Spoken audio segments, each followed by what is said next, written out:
U.S. President Donald Trump is set to announce the curbs on business with the Cuban military. He'll travel to Miami for the Central American Security Conference, where he is expected to announce those restrictions. They refer mainly to a prohibition on financial transactions with a military-backed tourism conglomerate. It's involved in joint ventures with several foreign firms that have boosted tourism in Cuba. Trump is also expected to announce the stricter enforcement of rules for Americans traveling to Cuba.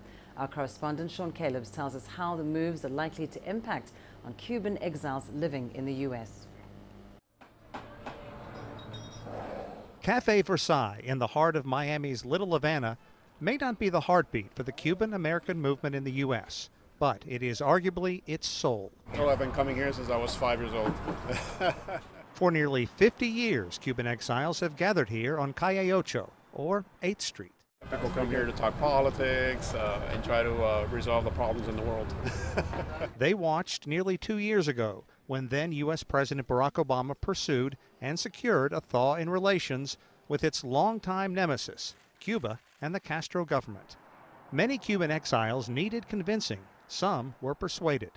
Ramon Sanchez, head of the Cuban-American Democracy Movement, explains his change in attitude. The former policy did not work, obviously.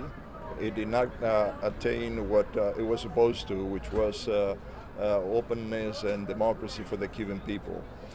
President Obama attempted to change that. Early reports from Washington indicate U.S. President Donald Trump is vowing to keep his campaign pledge to anti-Castro hardliners in South Florida. Trump could undo 2 years of progress in normalizing relations. Slamming the brakes on U.S.-Cuba business deals and once again strictly limiting U.S. travel to the country. Even family visits in Cuba from U.S. relatives could be in jeopardy. Guadalupe Glass says she worked in the Cuban sugarcane fields in the late 1960s to save enough money to flee the country for South Florida. It was very sad because we didn't have no friends and we didn't have anybody here, so it's rough. Now she thinks Trump would be making a big mistake by tightening U.S. restrictions on the island nation.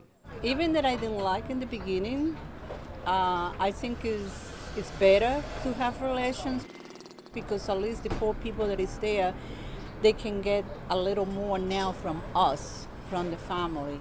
From all indications, U.S. President Trump wants to punish the Cuban government with a proposed rollback. But in talking to many Cuban Americans, many who had been hardliners in the past, they believe in the end it is going to be the poorest of people in Cuba that feel this sting the most. Sean Callebs, CGTN in Miami.